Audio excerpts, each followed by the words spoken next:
Hello and welcome to my world, and today I'm going to show you one of my favorite trucks of all time. This is the famous ESP King Clod Tamiya Clodbuster, and let me just give you a little bit of history about this truck. And this truck was originally built by the guy that started ESP Hobby Manufacturing, and back in the late 1980s, when the Clodbuster first came out in 1987, there were no companies that made aftermarket parts for it. And then after about a year or two, around 1988, 1989-ish, there was one company that started making parts specifically for the then brand new Tamiya Clodbuster, and that was ESP Hobby Manufacturing.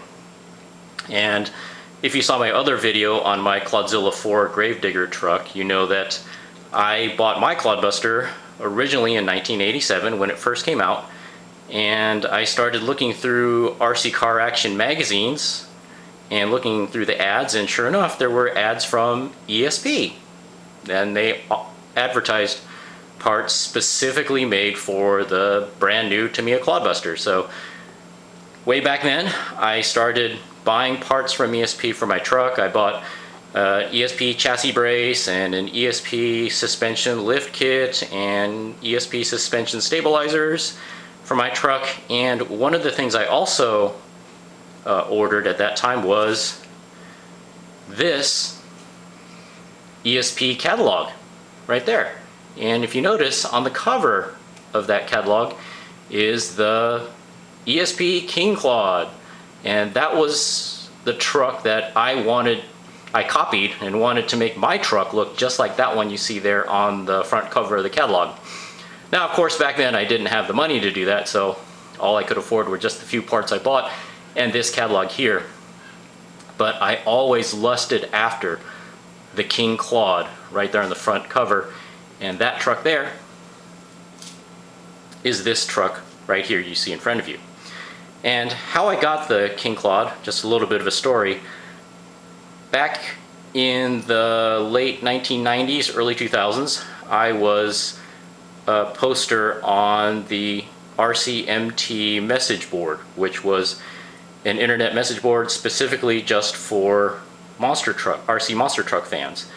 And there was an ESP forum on the RCMT message board, and one of the moderators on that forum was a guy that went by the screen name One Hammer.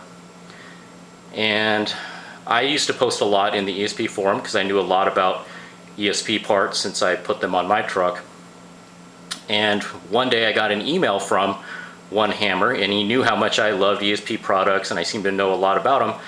And he, out of the blue, offered to sell me the King Clod. And I was floored, because this was a truck that I lusted after ever since about 1988 when I got that catalog. And I was amazed and very thankful that he offered to sell me the original one and only ESP King Clod. So I don't remember how much I paid. I'm sure it was plenty, but I received the King Clod and it's been in my collection ever since. Now, the King Clod originally looked like that. So it originally had a sassy chassis, aluminum tub chassis, and I'm pretty sure, I can't tell in this photo because it's not a color photo, but I'm pretty sure it was one of the gold anodized chassis.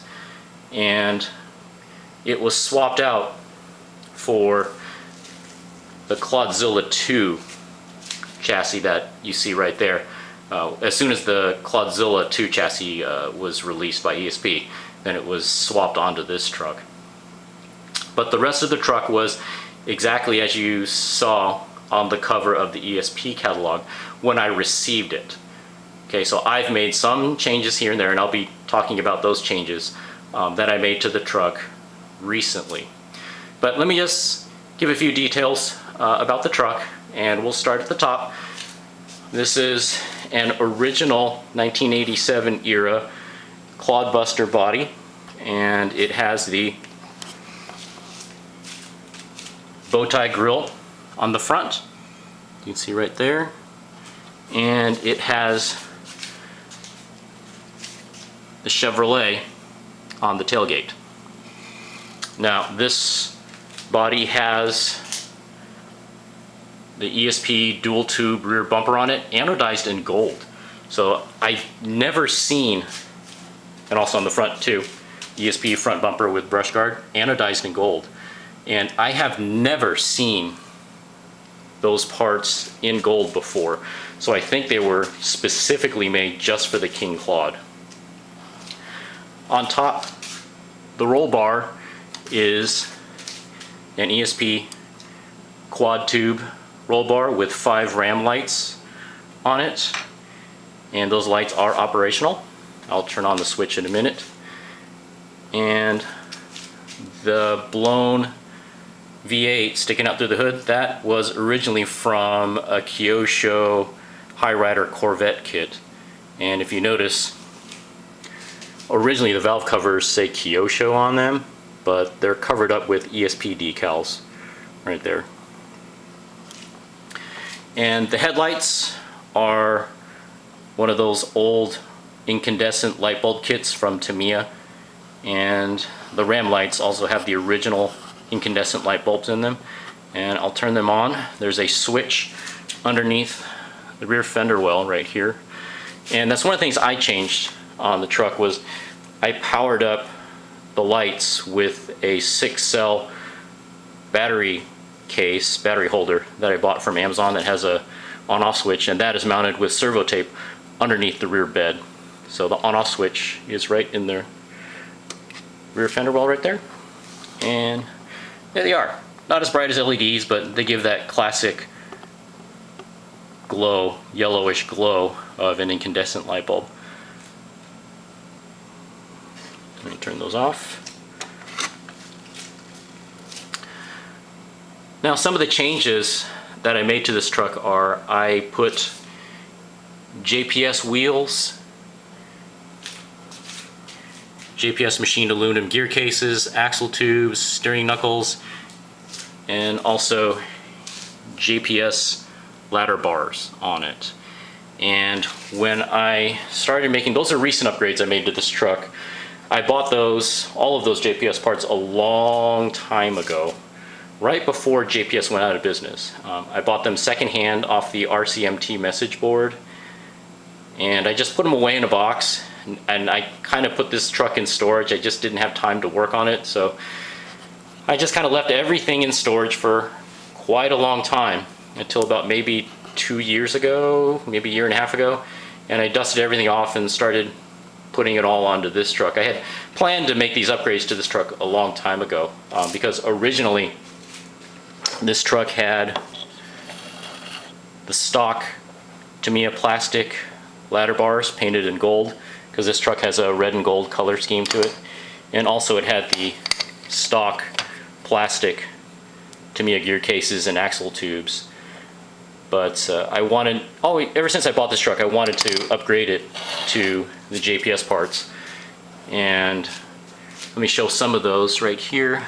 The wheels are JPS tri-blade wheels, and these ones, since I bought them secondhand, they're not in the perfect condition. There's some road rash around the edges of them, but I polished them up on the edges to try to cover up those nicks and dings, and they look better than before, but they're not perfect. They're not brand new. Originally, as shown in the picture here, this truck had C's aluminum wheels with IMEX puller tires on them, and I actually have one of those right here. I still have all 4 of them. Here's one of them right here. And the only reason I didn't use those and keep them is because the IMEX tires, they're a little bit smaller in diameter than the stock Tamiya tires that I put on the JPS wheels. So as you may know, I don't believe in going smaller in tire diameter, either in full size or RC monster trucks. Just goes against everything I believe in, so that's why I changed those out. But I still have everything. Still have all the original parts that this truck came with, so I can always return it back to the way it was when I first received it from One Hammer back in the day. The JPS ladder bars, those are my favorite ladder bars, and that is one of the reasons why I kind of put this project on hold for so long, for at least 20 years, is because when I bought these ladder bars secondhand, they had really unusual way of mounting them. They had a short aluminum suspension link that went from the ladder bar here to the center of the chassis on the bottom, and it was a really nice, like a steering link, typical aftermarket aluminum steering link for a Clodbuster, but it was shorter and had 2 ball ends on the end. But when you use that suspension link there was no way to attach the gearbox to it to stop the gearbox from rotating. I have no idea, and they did not come with any instructions, so I don't know. But one of the things about JPS is that they made a lot of undocumented changes to their parts over the years, and they never mentioned anything about it on their website or in their catalogs. When they made one of these changes to them, the parts, they never revised the part numbers or anything. So these ladder bars came with these weird suspension links that had no way to secure the gearboxes, to stop the gearboxes from rotating. So, and by the time I bought these ladder bars, JPS was out of business. So I needed these L brackets right here that attach the ladder bars to the stock red Tamiya lower suspension arms, because I needed the red suspension arms on there in order to use the anti-rotation brackets to attach the gearboxes to the suspension link or suspension arm to stop the gearboxes from rotating. And I could not find these brackets right here that attach the ladder bars to the red suspension arms. And I actually contacted JPS, and that was right around the time they were literally a week or two before they went out of business. And of course they would not sell me these brackets by themselves, so I had no way to use these really nice JPS ladder bars. And I just searched everywhere. I could never find these L brackets, and so I just kind of put everything in storage and just, okay, let me think about it later.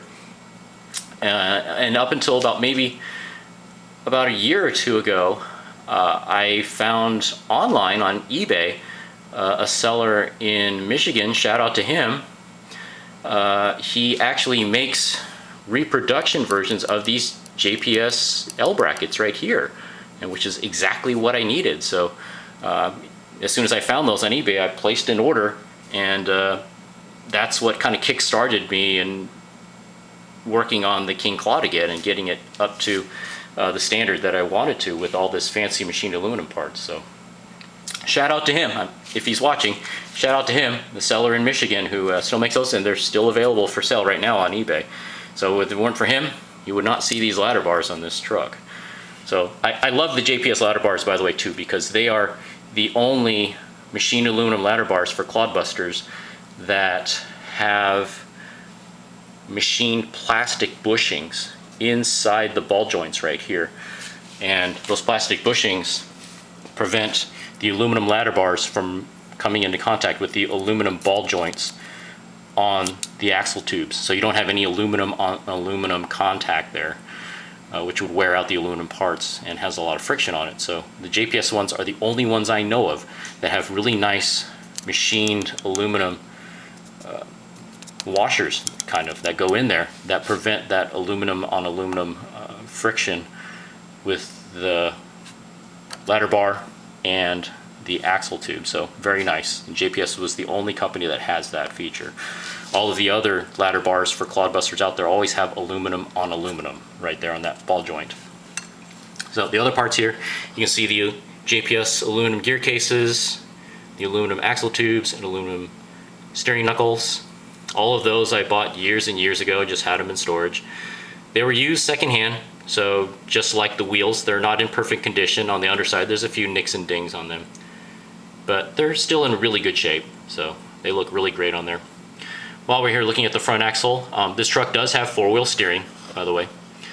And those are ESP twin tube lower bumpers, ESP skid plates.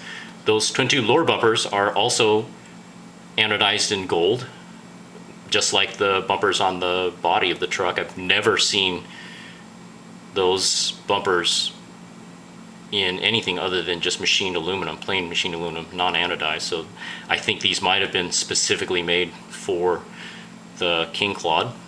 If anybody out there has seen any of these parts from ESP in anodized in gold, please let me know. I'm very curious if these were one-offs or if they were actually sold at one time. I've never seen them in any ESP catalogs that I have. The steering bell crank right here is from UK Monsters.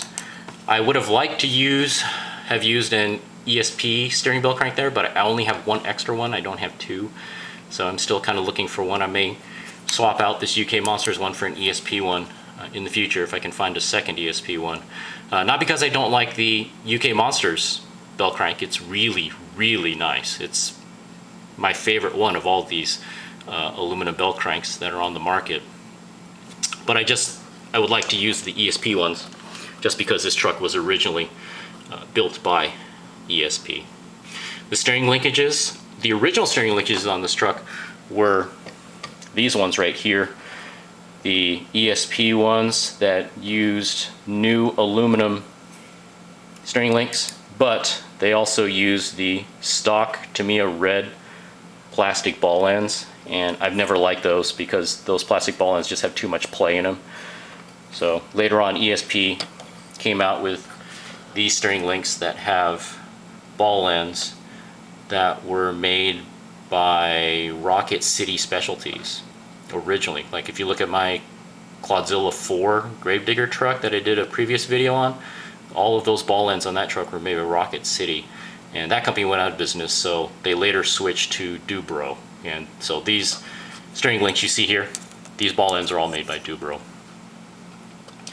So those steering links are made by ESP. The center links that go to the steering servo right here, I did not have those available to me, so I used the ones made by Crawford Performance Engineering. So those are the only links on this truck that are not made by ESP. The shocks are Duratrax short shock absorbers, Duratrax gold ones. Those are the 90mm long ones. There are 4 shocks per wheel. The shocks are mounted to an ESP quad shock kit. As you can see, actually has 4 shock absorbers, and the bottom brackets, these are actually not made by ESP.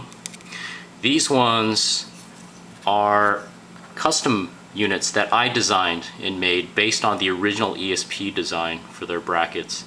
And the reason I had to make my own is because some of the weird things about JPS is that their ladder bars, the 2 holes where you mount the stock shock absorbers onto, those holes are not in the exact same location as what's on the stock Tamiya ladder bars right here and right there.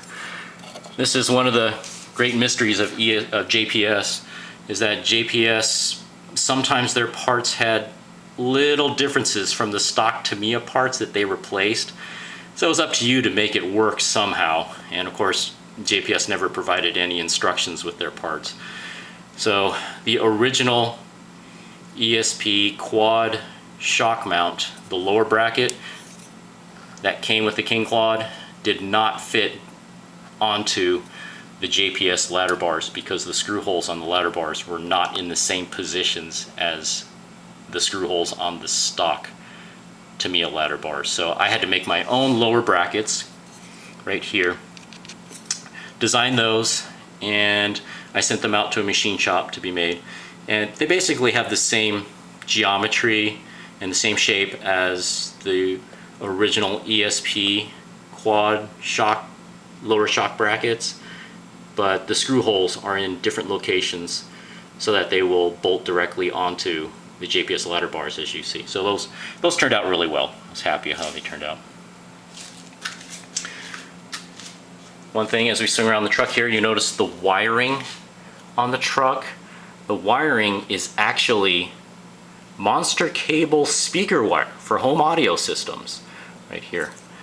And I don't know if that was common back in the day when you had a high voltage electrical setup in your truck, but that's what it is. It actually says, if you look at the wires closely, it actually has monster cable logos on it. The batteries, there are 4 7-cell battery packs in this truck, so it's quite heavy, very heavy. The motors are Astroflight Pullmaster motors with, these are Tamiya heat sinks, blue anodized aluminum heat sinks I have on there. Astroflight Pullmaster motors have not been in production for quite a while now, so those are getting kind of rare. Kind of hard to see in there, but if you notice, there's a big white spur gear right there. That is for the Stormer Hobbies 4:1 gear ratio units that this truck has on it. So there's one in the rear, right you're looking at right there, and there's one in the front right here. So that's why you notice that pinion gear on the front motor. You can see it in that view right there. That's because that is the Stormer Hobbies 4:1 gear ratio gear reduction unit that's bolted on there. Those are getting quite rare too these days. The gearboxes inside have stock Tamiya plastic gears in them and stock Tamiya axle shafts. The pinion gears are Robinson Racing steel pinion gears. And this is just my public service announcement. Please, please, if you're building a Clodbuster, do not use the stock Tamiya aluminum pinion gears. They are so soft, even with stock 540 motors that come in the kit, the stock pinion gears will wear down so quickly. It's like they're made out of aluminum, but it seems like they're made out of butter, basically, and they fall apart. So it's a real cheap upgrade to just get some steel 13-tooth, 32 pitch pinion gears from Robinson Racing, and that's always the first modification I always suggest any Clodbuster owner to do, is just swap out those pinion gears with steel ones so they last a lot longer. If you look around the back of the truck, same as the front, exact same components. ESP twin tube lower bumper, ESP skid plate, ESP steering links on the bottom, and on the top is a Crawford Engineering steering link right there. And that's another UK Monsters steering bell crank right there. And the steering system is connected to a Futaba FPS134 steering servo right there. And that is a huge quarter scale servo. So that was probably the most powerful servo back in the day when this truck was built. So I decided to keep it in there. And it's mounted to a Pargu aluminum servo mount. That was one of the upgrades that I made to this truck. And since the quarter scale servo is so huge, it will not bolt directly onto the Pargu steering servo mount using the original Pargu aluminum servo mount brackets. So I have it mounted here with servo tape and a couple of big huge zip ties. And on the servo is a Kimbrough heavy-duty servo saver. Inside the truck, the ESC is a PDI Turbo Zeta. It's an old electronic speed controller that a lot of the pullers use in their trucks, and it can handle up to 32 cells. So right now the King Clod has 28 cells in it, so it can easily handle that much voltage. The receiver is an old Futaba FP-R102JE AM receiver, and I kept all of the electronics in this truck as they were back in the day. I did not upgrade any of that because I wanted to keep this truck as it was, as original as possible. And that's one of the interesting things about buying a truck like this, is that you want to keep it as much as possible like it was originally, like that truck right there. But you do want to do some replacements to it, like I did. I replaced all the stock Tamiya plastic parts with JPS machined aluminum components. But I made sure that all of my modifications could easily be undone. So none of the modifications were permanent. So the tires, the wheels, the gear cases, the ladder bars, all of that stuff can be swapped out for the original parts that were on this truck when I received it. So you want to make a lot of changes to the truck and personalize it, but you don't want to make it so custom that you can't go back to the way it was originally. So working on this truck, it kind of reminds me a lot of restoring classic cars. A lot of the same thing. When you restore classic cars, you don't want to make so many modifications that you can't return it back to stock again. So it's kind of strange, even though you know some of the newer parts are going to be better, perform better, last longer, all of that, but you still want the car to be able to be returned to stock if you want to keep its original value anyway. So I kind of felt when I was working on this truck, it kind of reminded me a lot of when I've done some work restoring cars. So kind of strange, but don't worry, all these changes that I made can be undone and it can be brought back to its original King Clod configuration. But I wanted to capture the original spirit of how it was built, and a perfect example of that is right here. The aluminum anti-rotation brackets right here on both front and rear gear cases. Those you see they look like handmade brackets made from bent aluminum sheet, because the edges are kind of really rough on them. The bends are not super clean and stuff like that. So I think they might have either been prototypes made by ESP, or they were just one-offs, just whipped up just quickly for use on the King Clod here, because ESP never sold those in their catalogs. So I easily could have replaced these with some nicer looking ones from Hot Racing or any one of the many companies that make those parts now out of aluminum. But I kept the original ones here because I want to keep the spirit of the original build of this truck, which included a lot of the handmade parts that were created specifically for this truck. So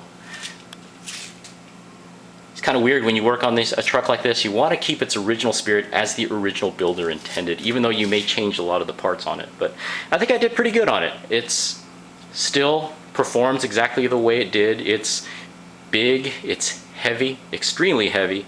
It's really slow because of the gear reduction units in it, but it's so much fun. I just absolutely love this truck, and I'm so glad that One Hammer sold it to me. And if you're watching this, One Hammer, thank you very much, and do not worry, because the King Clod is in very good hands, and it is a cherished member of my truck collection right now.